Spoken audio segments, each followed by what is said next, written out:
du sang entre les mains. Ceux qui vivent grâce au pillage, au vol, ceux qui arrachent les terres des autres, qui ravissent tout, ceux qui ne voudraient pas que les autres aient un sens humain, qui se disent supérieurs, que, en dépit d'eux, plus personne n'existe.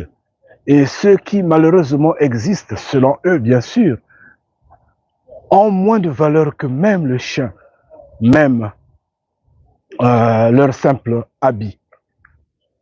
Ils sous-estiment tout le monde, ils arrachent tout. Ils se passent pour des êtres saints, des êtres propres, des êtres sans faute, sans péché, alors qu'ils vivent avec du sang entre leurs mains. Leur conscience est remplie de mensonges. Ils sont conscients que ils ne sont pas ce peuple-là. Même nous,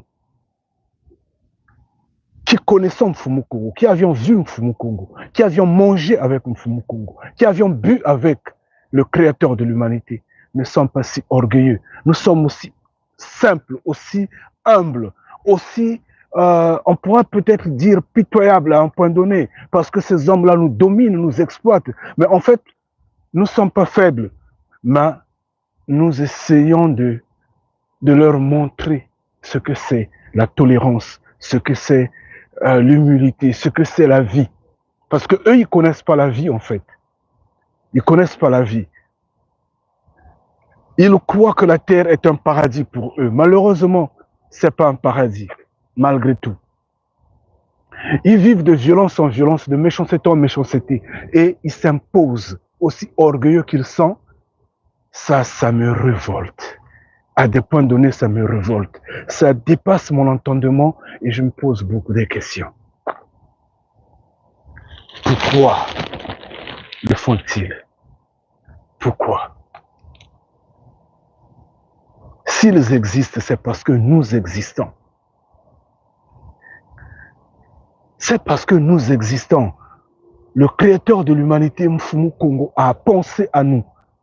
C'est parce que eux, en fait, pour que eux, ils existent. Mais ils sont remplis d'orgueil, c'est bizarre, quoi.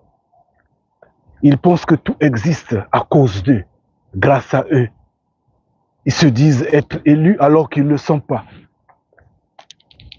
J'insiste bien, même nous qui avions mangé avec le créateur de l'humanité, nous qui l'avions accueilli, ne nous orgueillons pas ainsi.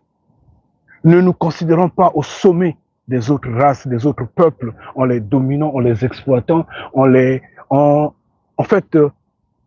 ne pas les accorder de l'importance qu'ils méritent par le fait qu'ils existent, par le fait qu'ils ont été créés par l'unique et incontournable protecteur, l'unique et incontournable créateur qui aime Mfumu Kongo. C'est quand même bizarre. C'est quand même bizarre, franchement. Non, mais ça me révolte. En fait, je regardais une petite vidéo où ces usurpateurs-là étaient en train de dire qu'il n'y a que eux qui ont, en fait, le droit d'exister sur cette terre-là. Et c'est pourquoi ils jettent des bombes partout, ils arrachent les terres, ils accordent l'attention à personne, parce que eux, c'est le vrai peuple qui mérite l'existence, alors que ils n'ont rien du salut, rien du salut.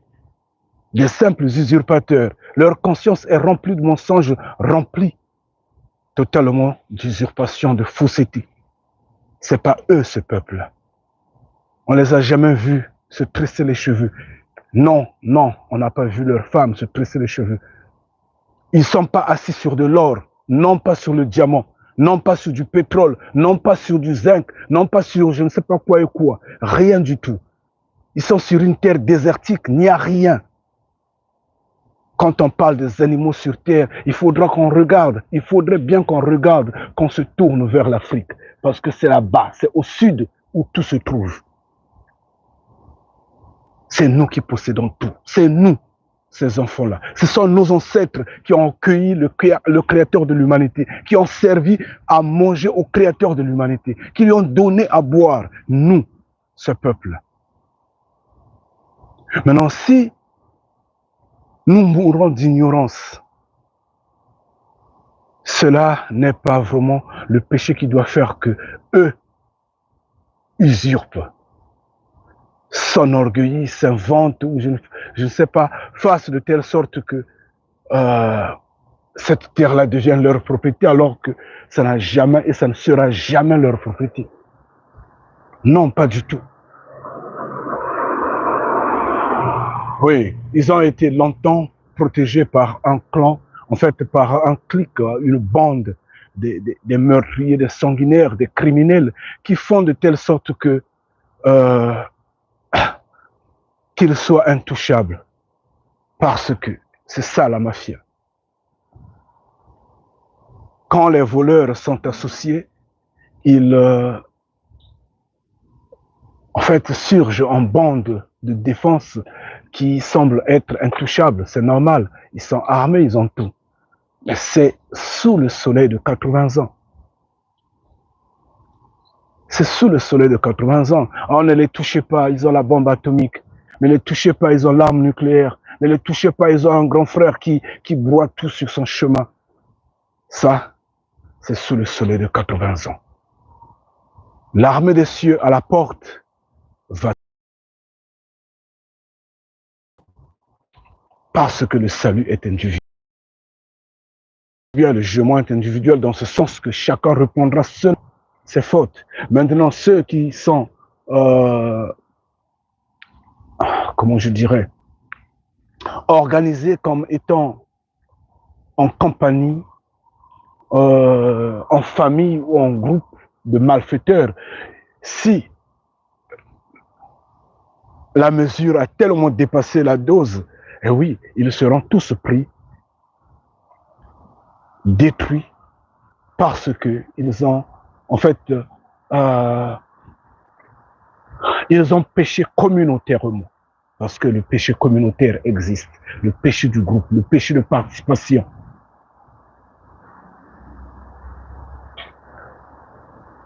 Alors cet orgueil-là n'a pas de limite. Pour être honnête, ça n'a pas de limite. Et ça doit prendre fin normalement. Et c'est vous, X, Y, Z, vous, chers frères et sœurs, excusez-moi, c'est vous, c'est nous, tous qui devrons nous lever afin de mettre fin à cet orgueil-là, à ce mensonge-là, en reprenant le contrôle de votre identité, en reprenant le contrôle de notre identité. Mais n'allons pas reprendre le contrôle de notre identité en nous mettant à genoux devant Jésus-Christ, sachant que Jésus-Christ n'existe pas. Ce n'est que de l'usurpation. N'allons pas reprendre le contrôle de notre identité en se mettant à genoux devant Dieu, sachant que Dieu n'existe pas. Ce n'est qu'une falsification, c'est un égrégore. N'allons pas reprendre notre identité dans la peur, dans la crainte, dans la répulsion, dans le rejet de soi, sachant que c'est nous ce peuple. N'allons pas reprendre notre identité en nous agenouillant devant les morts, notamment les ancêtres. Oui, on peut saluer leur mémoire, Ngeta, il n'y a pas de souci, parce que nous découlons d'eux. La preuve, il y a des ancêtres qui ont servi le Créateur de l'humanité dignement. Ceux, par exemple, qui l'ont accueilli, ceux qui l'ont acclamé, ceux qui l'ont lavé les pieds. Oui, d'accord. Mais on reconnaît juste leurs bienfaits, leur grandeur, mais on ne va pas les parler parce qu'ils se reposent.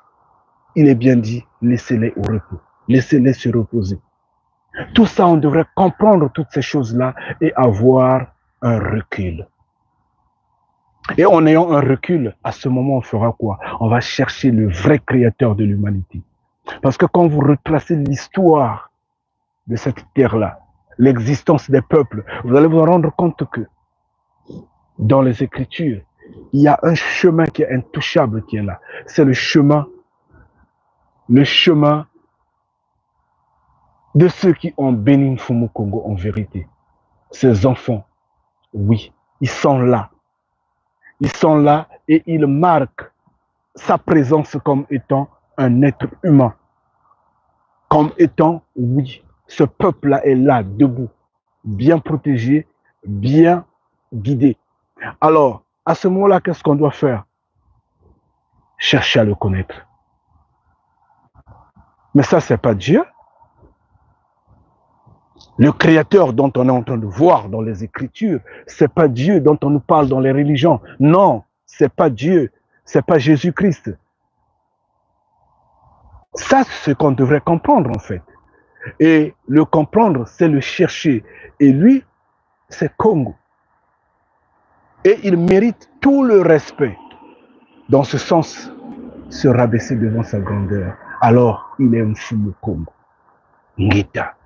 Il n'est pas seulement Congo. Ça découle de l'impolitesse accrue.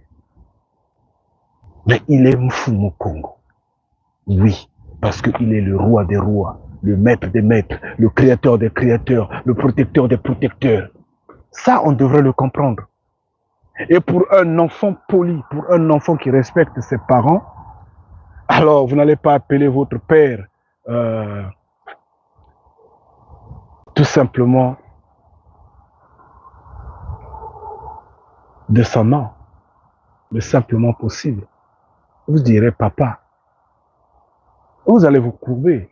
Il y aura toujours un subjectif que vous allez mettre, un préfixe que vous allez mettre, un préfixe de respect, de grandeur. Oui, pour honorer sa personne. Bien, je vous en prie, prenez de la distance face à tous ces usurpateurs-là, à tous ces menteurs-là, à tous ces embrouilleurs-là. C'est vous, ce peuple-là. Mais levez-vous en vous mettant debout devant Mfumu Kongo. Contrairement, c'est le feu. Yenge qui nous reste puissamment béni toutes les fois, quand le Keba, quand le Tuaris. Allez, Tchankhoui.